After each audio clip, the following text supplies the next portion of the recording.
Well, hello again. Peter Saturday from Universal Dork. I'm back again today. Took a little bit of a break, took a couple weeks off because I've been working on the sequel to my 1989 teen shot-on-video SOV horror film, The Boys' Night Out, which we released last year on Hollywood Babylon Home Video and Black Video. Kind of did this like team up to release this lost movie that I did as a teenager on VHS.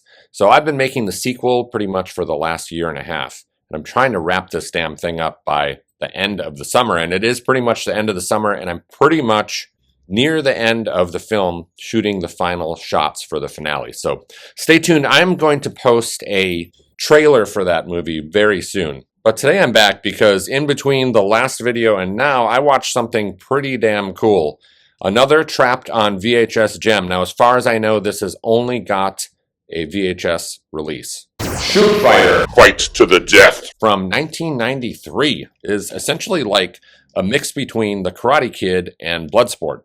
Most notably, especially if you're a Karate Kid fan, you're going to want to check this thing out if you're a fan of like Cobra Kai, because it features Martin Kove in the role of the villain in this film and also features William Zabka, Johnny Lawrence, in the role of one of the heroes of this film, or, you know, kind of like anti-heroes, actually, in this case. But most notably, aside from this being like Cobra Kai or Karate Kid fans' underrated wet dream of a film, this film is most notable to me because I actually discovered this one while we were doing a podcast, and we were talking about a movie called Breathing Fire with Bolo Yeung and Ke Huy Quan. He's one of the main stars of that film, and he fights Bolo Yeung amongst a ton of other people. It's a really great teen, coming-of-age, super dark, amazing film. And while we were talking about that, we kind of discovered live on the podcast of this movie. And Bolo Yeung, I don't know if you know him, he's got the giant pectoral muscles. He was in Enter the Dragon and Bloodsport with Van Damme. Most notably known for being primarily just, you know, a wicked henchman or a villain in pretty much every film that he's in. But come to find out, in Shoot Fighter here, check him out. There he is. Look at his gigantic pecs there. There's Johnny Lawrence. There's Michael Bernardo, I think this dude's name is. And then Martin Kove's in here also as like the main baddie. But Bolo Yeung here, the cool thing about this film, if you're a Bolo Yeung fan like I am, he actually stars in this film as one of the main protagonists. So Bolo Yeung is a goddamn good guy in this film. And to me, that's a real treat to watch him in the role of like someone you're actually rooting for, rather than, you know, hoping that he's not going to rip your hero of the film from limb to limb, which, I mean, this guy is just a total beast. He is just so iconic. So Shoot Fighter features him in the role of the sensei in here, kind of like the opposite of, you know, Martin Kove's character. Now, Kove appears in this film as well as a total wicked kind of villainous badass, like he does in pretty much every film that he's in. He's basically Sensei from The Karate Kid, you know, John Kreese. That's basically his character in this film. You know, William Zabka is playing that exact same style character. So Johnny from The Karate Kid, this feels almost like it's some sort of like weird sequel that happened after the events of Karate Kid 2. Now that's how I kind of like to think of this film, because I am a gigantic fan of the original Karate Kid movie. I actually like part 2, kind of warming up to Karate Kid 3 a little bit, and of course loved the first couple seasons, especially season 1 of Cobra Kai was hands down just beautiful. Some of your all-time favorites kind of reunited here in 1993. This one goes the distance. It's got a surprising amount of blood and even some gore kind of snuck in here as well. You see some pretty wild shit in Shoot Fighter.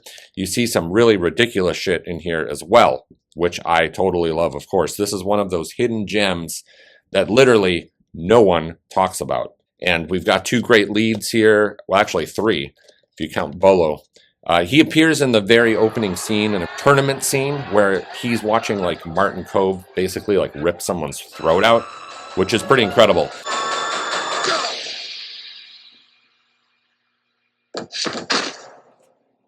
Now, I don't want to give too much away about the plot here right now, so I'm just going to read you the plot synopsis off of the back of this legit VHS. Enter the most merciless combat arena ever imagined as international martial arts wizard Bolo Yeung, Double Impact, Bloodsport, stars with William Zabka, The Karate Kid 1 and 2. I mean, technically he's in Karate Kid 2 for like 2 seconds. Martin Kove, Rambo. I guess Martin Kove, they didn't want to mention that he was in Karate Kid 1 and 2 also. Oh well. Eduardo Albert Jr., the Greek tycoon, and Miriam Diabo, the living daylights, in this bone-crushing, full-contact action spectacular. Karate champions Ruben and Nick are lured by the menacing Mr. Lee across the border to compete as shoot fighters, a forbidden sport so brutal it's barred from the civilized world. But when Ruben and Nick are forced to face each other in the ring, they realize they're only pawns in Lee's deadly master plan, a final fight to the death grudge match between Lee and the legendary unconquered king of shoot fighting, Shingo Bolo Yeung. So yeah, basically the movie kicks off in Hong Kong, and we're kind of witnessing this rivalry between Bolo Yeung and Martin Kove, which is pretty cool, and it really gets you kind of excited to see what's going to happen next. And all throughout this entire film, I was saying to myself, please, for the love of God, let Bolo Yeung and Martin Kove fucking duel it out. And spoiler alert, they do. But then the film kind of like flashes forward a bit, and we see that Bolo Yeung is teaching William Zabka and his buddy, kind of training with Bolo Yeung. And right off the bat, I mean, Bolo Yeung actually has a sort of like sweet charm to him, sort of like this charisma that I never knew that Bolo had. Please be quiet. Hello? Yes, Judge.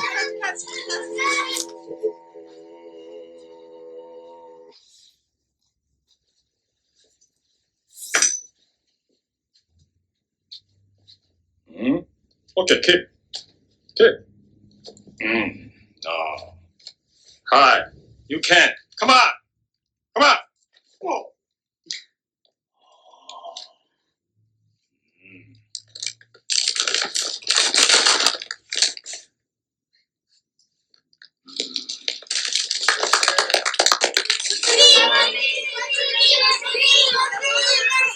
Aside from just like, you know, always just staring at his gigantic, absolutely insane pectoral muscles, I think out of all the stars and all the films like Schwarzenegger and anyone else, Bolo Yeung has got, hands down, the most gigantic pectoral muscles of all time.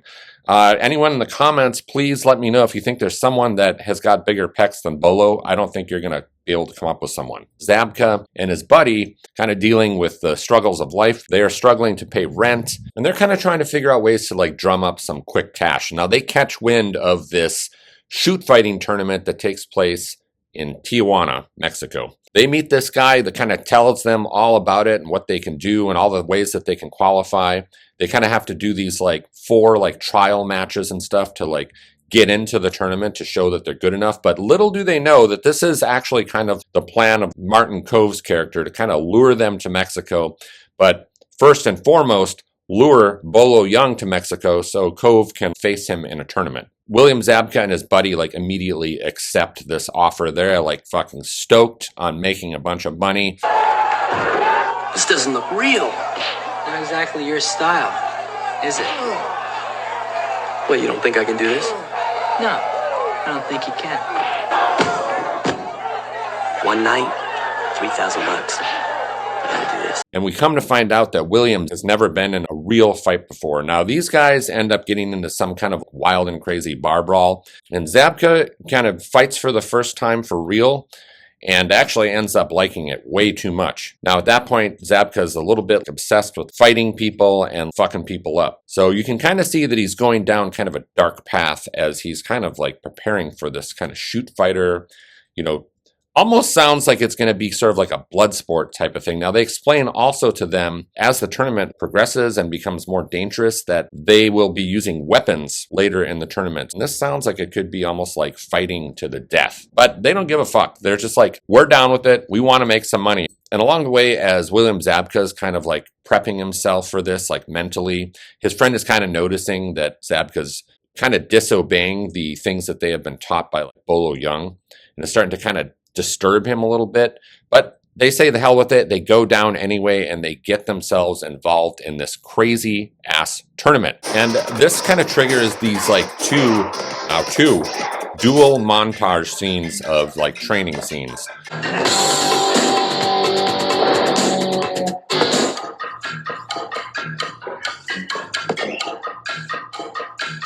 William Zabka is going down this kind of dark path. He's like fucking up people, getting himself ready, getting into fights whenever he can.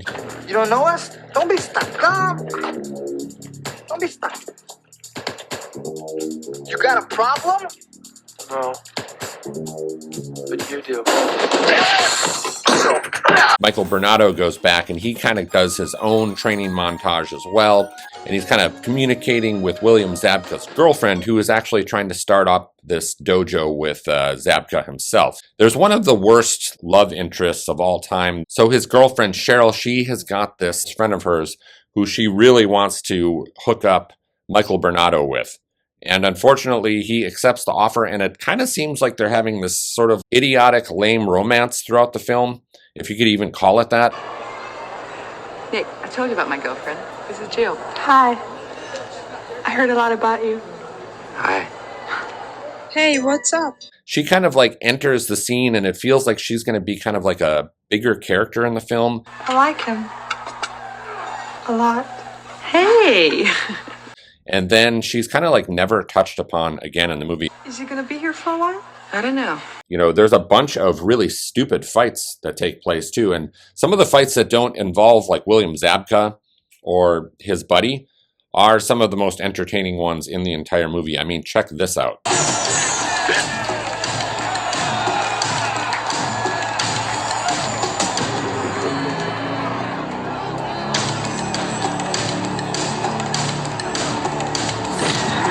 Yeah, there's ridiculous characters like this guy named like Boa.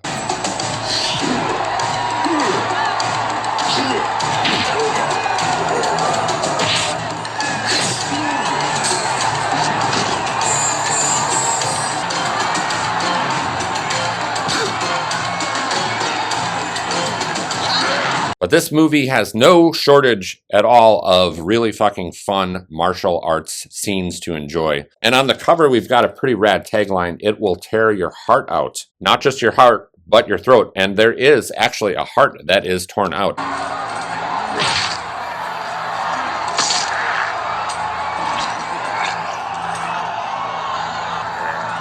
And I was starting to get worried that Bolo was actually not going to come back into the plot of this film. It was really starting to like bother me watching it. I was thinking, oh, geez, that what if they just only got Bolo for that like first half of the movie to kind of appear in certain scenes in the very beginning to just kind of like show this rivalry and just to show how aggressive Martin Kove is. And of course, Martin Kove is not phoning it in here. He never really does. And clearly, Martin Kove is still in his prime here. It's not like the Cobra Kai show where they've got like some weird dude obviously doing the moves for Martin Kove, because there's no way that like 80-year-old Martin Kove could literally fight anyone or fuck anyone up. And he's on the top of his game. And of course, it always does lead me to the question with Martin Kove is Martin Kove hot? I've been trying to figure it out. I've talked to several different people. Most of the ladies seem to say no, and most men that I know think that Martin Kove is actually kind of a hot commodity, or, you know, back in the day. And I still think that Kove looks pretty good to this day.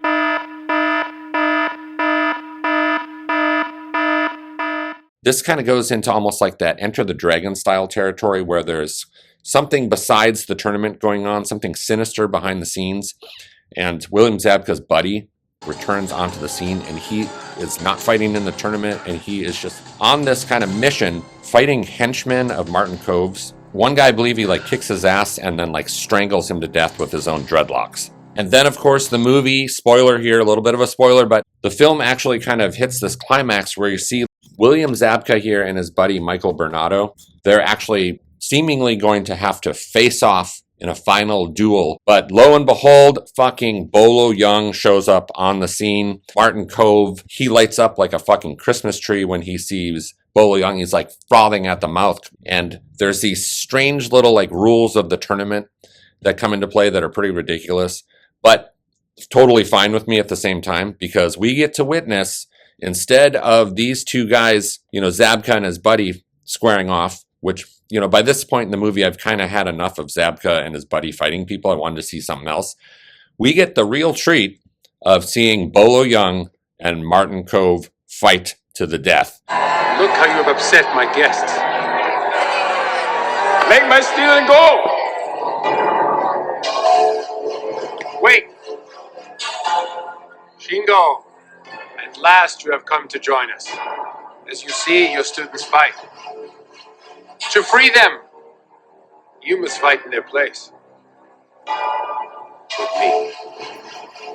Now, as great as this sounds, I mean, it's pretty awesome to see this unfold on screen, but I will say it is a pretty one-sided fight that we see going on here. I mean, Bolo Yeung and Martin Kove, I was hoping for a real dynamic, showdown between these two. Not to say that this isn't a satisfying conclusion and showdown here, but, it goes kind of the way that it probably would in real life, which is Bolo Yeung just sort of like kicking the shit out of Martin Kove. So that shit goes down. And one of the other strange things about this film that I will say is kind of like one of its flaws is it's got one of those endings where Bolo Yeung kicks Martin Kove's ass and then the credits just start rolling. I mean, I'll say that that's probably the worst thing about the movie is how quickly it ends. I would say that the redeeming quality is that it really doesn't end because there is a sequel. So I'm going to check that shit out ASAP. So I can't say enough great things about Shoot Fighter, especially if you're a fan of The Karate Kid and Cobra Kai. It is just as stupid as Karate Kid 3. All right, so that's it for me today. Please like and subscribe and leave a comment. If you like these kind of movies like Shoot Fighter and all of that stuff, tell me one in the comments that you think that I need to check out. I'd love to check out another lost gem like this one. All right, so that's it for me today. I will see you next time.